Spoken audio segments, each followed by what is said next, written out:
everyone. Welcome to Wealth Redefined. I'm your host, Michael Reynolds, independent financial advisor and owner of Elevation Financial. Thanks for joining me today. Today, we are going to talk about hiring your child. If you have children and you have a business, you're a business owner, then you may want to consider hiring your children. There are some financial benefits, which we're going to briefly talk about today.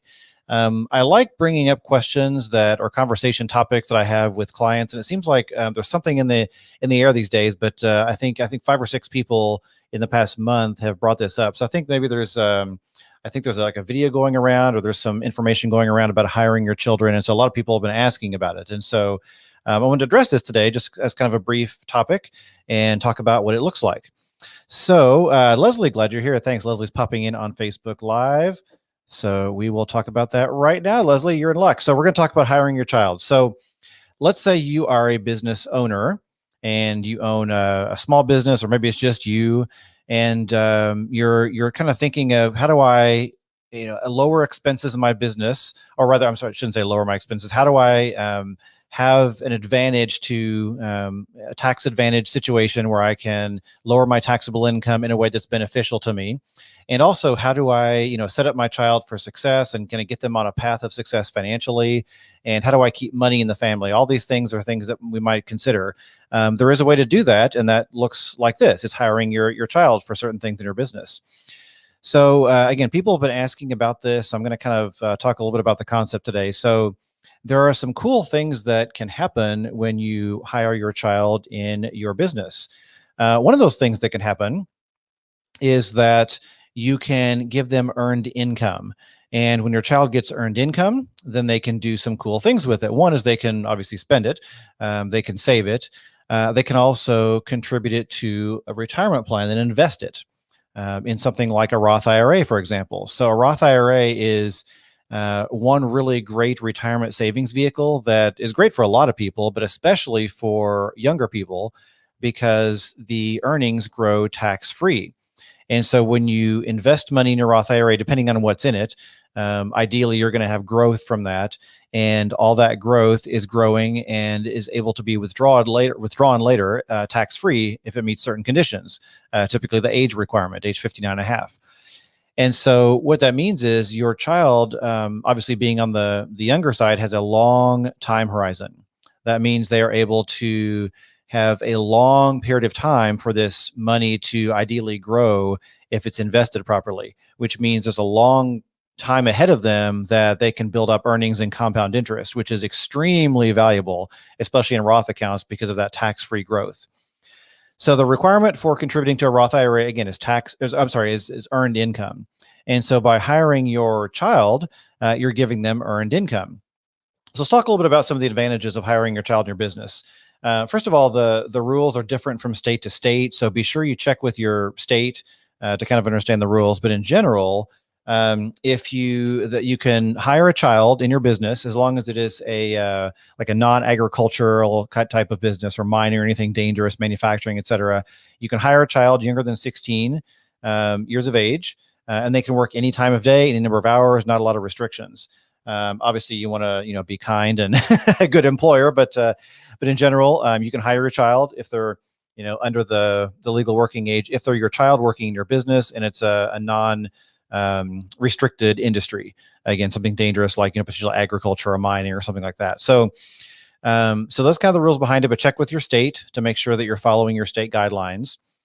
And some of the other requirements for hiring your child are, you want to make sure you're paying them a reasonable wage.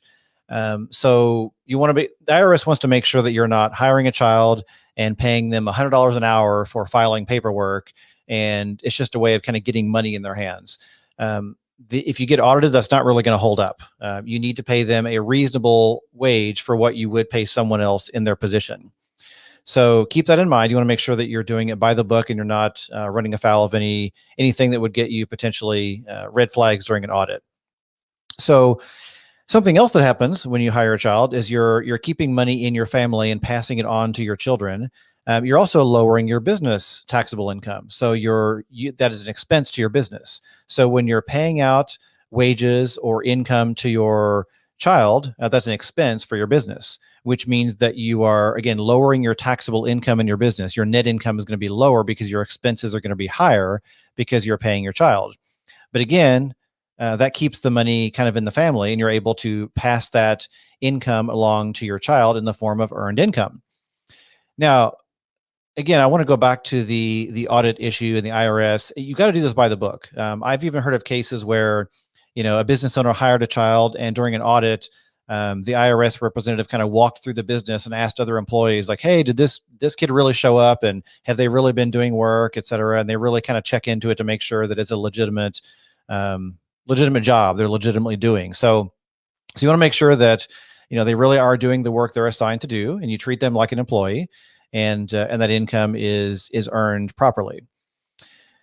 So that is kind of one of the cool things about hiring a child, is those financial benefits. Also, it's just good to have. I think it's potentially good for them to have experience.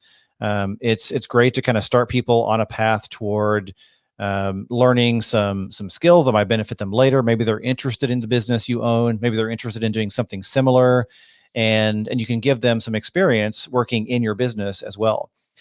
Here's what's also cool from a tax standpoint. Their income is potentially tax-free up to a certain amount. So the standard deduction, a little over $12,000, this $12,400 as of 2021. So as long as they earn, around $12,000 or less, then their income is tax-free because they apply that standard deduction. So they're able to earn that much and apply the standard deduction and not have any taxable income. Their income is basically tax-free. So that's a really cool perk of hiring your child to do some part-time work, is that they're probably not going to bump up against that standard deduction anytime soon if they're just working part-time, especially younger kids. So that's going to be really advantageous to them. Again, another advantage is sometimes good employees can be hard to find. Good team members can be hard to find, especially right now. There's kind of a labor shortage in certain areas. So in addition to giving your child experience, you're able to find someone that potentially might be great to work for you. Hopefully you're able to train your child well and kind of give them some mentorship, and may help you kind of circumvent the need to search outside for a team member when it might be hard to find in your particular industry. So again, I'm really kind of a fan of potentially this concept of hiring your child if you're a business owner. And again, you want to the caveat is you want to be really careful about making sure it is truly legitimately earned income. And if they're older, they're a teenager, for example, it's a bit easier. They can do filing, they can do paperwork, they can do general clerical stuff for you. If they're younger, I've heard of cases where business owners will use their 5-year-old, for example, in stock photos or professional photos on their website and marketing material, and their kids are kind of part of their marketing of their company.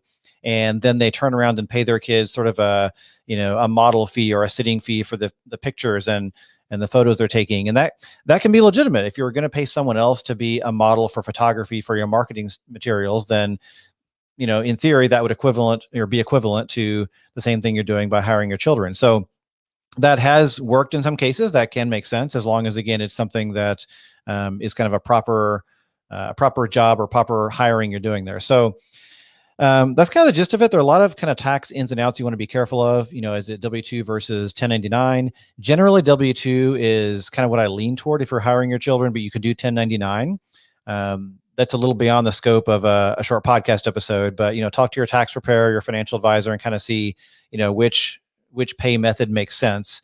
But again, one thing to think about as well is if they want to contribute to a Roth IRA, for example, is they can contribute as much as they have earned up to the annual limit. So in 2021, the limit is $6,000 for those under 50. And so if your child earns, let's say, $4,000 in a year, they can contribute $4,000. If they earn $10,000 by working for you, they can contribute up to $6,000 into a Roth IRA, because that's the annual limit. So they can only contribute up to what they've earned up to that limit. Leslie has a question. I'm going to pop it on screen here. Leslie says, what if you're a solopreneur with a solo 401k? Will this bite you in the butt? Great question, Leslie. Potentially it will not. It probably will not, because I'm assuming that your child will not be working full-time for you. The caveats for a solo 401k is you can use a solo 401k for yourself as long as you have no employees that work more than 1,000 hours in a year. So in theory, your child will be working less than 1,000 hours in 1 year. That's usually going to be the case, in my opinion. I would expect that. And so you're not going to bump up against that issue of making you ineligible for a solo 401k. So that's a great question. But I don't think you'll have any issues with that as long as you keep those hours under 1,000 hours for the year. So excellent question. Thanks. So if you've been thinking about hiring your child in your business, if you feel like it's something you'd like to consider, the SBA actually endorses this. You can go to the SBA website and say, hey, can I hire my child? And they actually give you kind of the guidelines, and they kind of encourage it. And they say, yeah, it can be a great idea. So this is fully endorsed by the SBA. It's something a lot of people do. And again, it can be very beneficial. It can be beneficial for experience for the child. It can lower your taxable income in a productive way for your family. It's a way of transferring money to your child early on when they're able to use it. And your child can then turn around and invest it in certain vehicles like a Roth IRA or other investment accounts to give them a head start on compound interest. So it can be a great tool and a great way to have multiple benefits in your family and in your financial situation. So if you're thinking about hiring a child, feel free to do some more research or reach out to me if you want to chat about it more. You can always find me on my website, which is elevationfinancial.com. And there's, as always, a button on the homepage, a super friendly button that says book a complimentary money session. And I'd be happy to chat more about it. So with that, thanks so much for joining me today. Pleasure having you with us. Have a great day. We'll see you next time.